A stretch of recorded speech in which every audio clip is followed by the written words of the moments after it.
আওয়াজ শুনে নিশ্চয়ই বুঝতে পেরেছেন কতটা মুচমুচে হয়েছে আর ভেতরটা এরকম নরম হবে। যত ঠান্ডা হবে তত এর টেস্ট বেড়েই যাবে। একেবারে উপর থেকে মুচমুচে, ভেতর থেকে নরম থাকবে দীর্ঘক্ষণ ধরে। এই তাল বড়ার রেসিপি বানানো যেমন সহজ, তেমনি এর মধ্যে মেশাতে হবে মাত্র দুটি উপকরণ সঠিক অনুপাতে। তাহলে এইরকম মুচমুচে আর নরম তাল বড়া আপনিও তৈরি করতে পারবেন বাড়িতে খুব সহজে। নমস্কার, ওয়েলকাম টু কুকিং উইথ ইচ্ছে। তাহলে চলুন বন্ধুরা, আজকে আমরা জন্মাষ্টমী স্পেশাল তাল বড়ার রেসিপি কিভাবে বানিয়েছি সেটা দেখাবো। এখানে আমি এক মুঠো আতপ চাল ভিজিয়ে রেখেছিলাম, যেটা এখন আমি জল থেকে তুলে নেব। তারপর এটাকে একটু শুকনো করে নেব। এদিকে অলরেডি আমি তাল কিভাবে পাল্প বের করতে হয় বা তাল রস বের করতে হয় সেই রেসিপি শেয়ার করেছি। আজ আরও একটু শর্টে আপনাদের সাথে শেয়ার করে দিচ্ছি কিভাবে তাল রস আপনারা খুব সহজে বাড়িতে বের করতে পারবেন। তা আমি আগের ভিডিওতেই আপনাদের সাথে শেয়ার করেছি, তাই এখানে ফুল ডিটেলসে যাব না, জাস্ট আরও একবার অল্প করে শেয়ার করে দিচ্ছি। এর আগের ভিডিওতে তালের চুষি পিঠে আমি শেয়ার করেছিলাম খুব সহজে চুষি। এইবার শীতকাল আসছে, কিভাবে চুষি কাটতে পারবেন খুব সহজে, সেখানে সেই টিপসও দেওয়া আছে। আপনারা যদি না দেখে থাকেন তাহলে সেখানে গিয়ে দেখে নিতে পারেন। দেখুন, খোসাগুলো ছাড়িয়ে এরকমভাবে আটিটা আলাদা করে নেব। এর মধ্যে যদি কোনো এরকম খোসা থেকে যায় সেগুলোকেও আমরা এরকমভাবে ছাড়িয়ে দেব।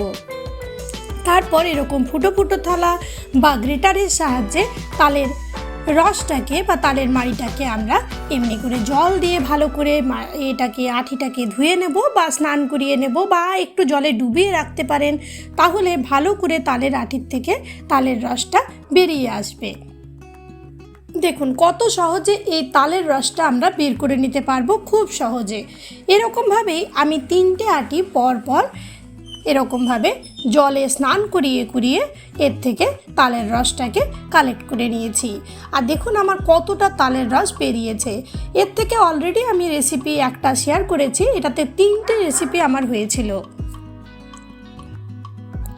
আর আমাদের যে চালের গুঁড়োটাকে আমরা ভিজিয়ে রেখেছিলাম সেটাকে আমি একটা ছাঁকনির মধ্যে দিয়ে দিলাম, ওটা একটু শুকনো হয়ে যাবে। ততক্ষণে আমরা তালের পাল্পটা নিয়ে নিচ্ছি। এখানে অর্ধেকটা তালের পাল্প আমরা নিলাম আর অল্প রেখে দিলাম, পরে অন্য রেসিপি বানানো যাবে। যতটা তালের পাল্প নিয়েছি ঠিক ততটা পরিমাণে এখানে চিনি দিলাম, কেননা তালটা আমাদের খুব একটা মিষ্টি ছিল না। তারপর চিনিটা এর মধ্যে জাস্ট একটু মেল্ট করে নিতে হবে। আপনারা চিনির পরিবর্তে এখানে কিন্তু গুড়ের ব্যবহারও করতে পারেন। আর এটাতে আমাদের যে তাল থেকে পিত্তি পড়ে সেটাও কিন্তু পড়বে না।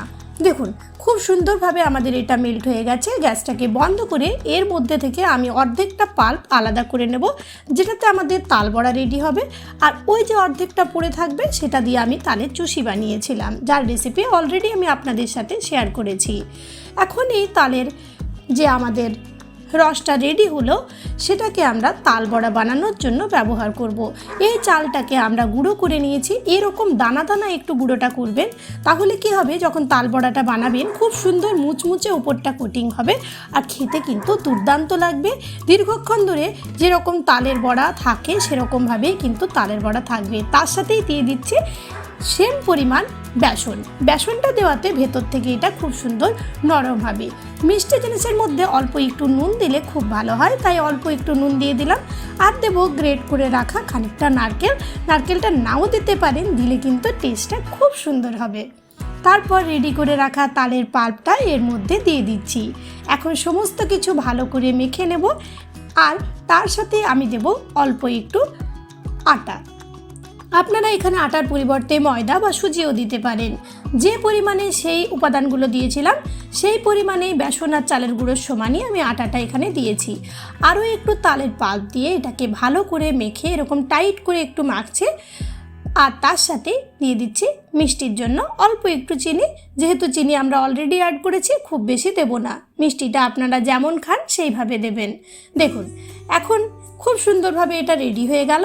এইবার আমরা এটা আরও একবার মিশিয়ে নিলাম। তারপর এরকমভাবে গরম তেলের মধ্যে ভালো করে এগুলোকে ফ্রাই করে নেব। একেবারে কম আঁচে একদিকটা ফ্রাই করবেন, কেননা এটা কাঁচা আছে, ভালো করে কিন্তু ভেতর অবধি ফ্রাই হবে না। আর একটা থেকে আরেকটার যেমন একটু গ্যাপ থাকে সেইভাবেই কিন্তু এই বড়াগুলোকে দিতে হবে। দেখুন সমস্ত বড়াগুলো দিয়ে একটা পিঠ যখন আমাদের ভালো করে ভাজা হয়ে গেছে তখন আমরা এটাকে একবার উল্টে দেব, আর তারপর কম আঁচেই কিন্তু আরও উল্টো পিঠটাও আমরা ফ্রাই করে নেব। এইভাবেই সমস্ত তাল বড়াগুলো যখন ফ্রাই হয়ে যাবে তখন আরও একটা ব্যাচ আমি দিয়ে দিয়েছি। তারপর এইভাবেই সমস্ত তাল বড়াগুলো আমাদের ফ্রাই হয়ে যাবে, আর তারপর আমরা এগুলোকে পরিবেশন করব। ওদিকে আমাদের চুষিও রেডি হয়ে গেছিলো, তো আমি এটাকে সার্ভ করে দিয়েছি। দেখুন তাল বড়াগুলো আমাদের হয়ে গেছে। এরকমভাবেই আমি সেকেন্ড ব্যাচের তাল বড়াগুলো তুলে নিচ্ছি। যখন এরকম মুচমুচে হবে তখনই কিন্তু এগুলোকে তুলতে হবে। আর কি সুন্দর দেখতে হয়েছে, কালারটা দেখুন। আর এগুলো যত ঠান্ডা হবে ততই কিন্তু মিষ্টি বেড়ে বেড়ে যাবে। তাল বড়া কিন্তু সঙ্গে সঙ্গে খাওয়ার থেকে যত আপনি দেরি করে খাবেন ততই কিন্তু এর স্বাদ বৃদ্ধি পাবে। জন্মাষ্টমীতে অবশ্যই এইভাবে তালের বড়া বানান আর পরিবেশন করুন, ঠাকুরকে নিবেদন করুন। আর যারা এখনও পর্যন্ত তালের বড়া না বানিয়েছেন তারা অবশ্যই এটা ট্রাই করুন। দেখুন এইভাবেই কিন্তু আমাদের তাল বড়াগুলো রেডি হয়ে যাচ্ছে। আর এই যে আমার চুষির ভিডিও দেখুন কি সুন্দর হয়েছিল সেই রেসিপিটাও। এইভাবেই আমি সমস্ত তাল বড়াগুলো রেডি করে নিলাম। আজকের রেসিপি কেমন লাগলো অবশ্যই কমেন্টে জানাবেন, ভালো লাগলে সাথে থাকবেন। আর যদি আপনার ভালো লেগেছে প্লিজ একটা লাইক করার অনুরোধ রইল। কমেন্টে জানাবেন যে রেসিপি কেমন লাগলো।